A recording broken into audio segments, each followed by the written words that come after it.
এরকম হাতের মতো টিয়ারের মতো, এটা কি? এটা হচ্ছে গল বাটার। এটা হচ্ছে গল বাটার। গল বাটার ছবি ওই দেখো পিছনে আঁকা আছে তোমাদের, মিলে? হ্যাঁ, এটা হচ্ছে একটা গল বাটার। গল বাটারে এটা হচ্ছে মিকোজা লেয়ার, মিকোজা। হ্যাঁ, এটা হচ্ছে মিকোজা। সাব মিকোজা তো গল বাটারে কি থাকে? Muscle layer. এটা হচ্ছে সেরোসা লেয়ার। এখন এখানে দেখো, যেহেতু এটা ক্রনিক কোলিসিস্টাইটিস, ক্রনিক তার মানে সেল কি? লিম্ফোসাইট। তাহলে এখানে লিম্ফোসাইট ইনফিলট্রেশন থাকবে অল দ্য লেয়ার। কিন্তু এখানে যেহেতু ক্রনিক, আমার লিম্ফোসাইটের থেকেও দুটো কথা বলতে হবে। সেটা কি? ক্রনিকে যেটা থাকে ফাইব্রোসিস। ফাইব্রোসিস এই ওয়ার্ডটা বলতে হবে, ফাইব্রোসিস। ঠিক আছে? তাহলে ফাইব্রোসিস, এই ফাইব্রোসিস কোনটা? এই যে দেখো সেরোসার এই লেয়ারটা দেখো অনেক বড়, দেখছো? এই যে এগুলি সব ফাইব্রোসিস। ফ্যাটের মধ্যে এই যে রেড রেড এগুলো হচ্ছে সব ফাইব্রোসিস। ঠিক আছে? তাহলে একটা ওয়ার্ড বলতে হবে যে এখানে ক্রনিক ইনফ্ল্যামেটরি সেল থাকবে, লিম্ফোসাইট থাকবে এন্ড ফাইব্রোসিস। সাব সেরোসার ফাইব্রোসিস ওয়ার্ডটা হচ্ছে সাব সেরোসার। সেরোসার নিচে, এটা তোমাদের জিলুসারের বই সুন্দর করে ডেসক্রিপশন আছে, কিন্তু তোমাদের করে নিবা।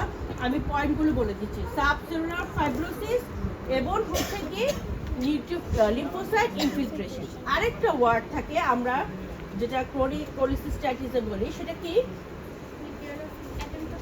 রকিটেন্সি এসকোপ সাইনাস। পড়েছো কিনা তোমরা? রকিটেন্সি বানান কিন্তু জানতে হবে, কারণ এগুলি অস্পিতে লিখবা, লং প্র্যাকটিক্যালি লিখবা, বানান ভুল লিখবা, নাম্বার কাটে যাবে। রকি ROKI, রকিটেন্সি TANCY, রকিটেন্সি এসকোপ সাইনাস। এটা মানে কি? এটা মানে হচ্ছে আউট পাচিং, মানে গ্ল্যান্ডটা ভিতর দিকে ঢুকে যাবে। Out patching of gland into the muscle. এটা ক্রনিক কোলিসিস্টাইটিসে থাকে। সাধারণত গ্ল্যান্ডগুলো কোথায় আছে দেখো তো?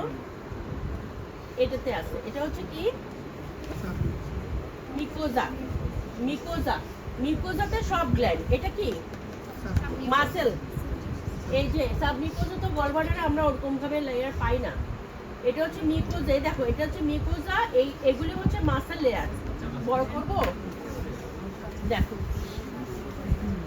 এই যে দেখো এগুলি মিকোজা গ্ল্যান্ড, আর এগুলো হচ্ছে মাসেল লেয়ার। ঠিক আছে? নরমালি মাসেল লেয়ারে কোনো গ্ল্যান্ড থাকে না, মাসেল লেয়ারে গ্ল্যান্ড থাকবে না। কিন্তু ক্রনিক কোলিসিস্টাইটিসের মধ্যে দেখো এই যে এইখানে এই যে দেখো কোনো গ্ল্যান্ড নাই। ঠিক আছে? এই যে দেখো কোনো গ্ল্যান্ড নেই, আছে না। কিন্তু আমরা যেতে থাকি এখানে দেখো এই একটা গ্ল্যান্ড দেখো, এই দেখো মিউকোজা, এটা মাসেল লেয়ার, এখানে একটা গ্ল্যান্ড চলে আসছে কি না? এটা হচ্ছে রকিটেন্সি এসকোপ সাইনাস।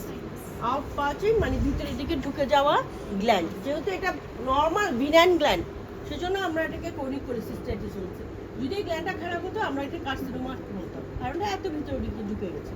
ঠিক আছে? তাহলে এটা হচ্ছে রকিটেন্সি এসকোপ সাইনাস। তাহলে এক নাম্বার হচ্ছে infiltration of chronic inflammatory cell and subserosal fibrosis and outpouching of the mucosa gland in the muscle layer, যেটাকে আমরা বলি রকিটেন্সি এসকোপ সাইনাস।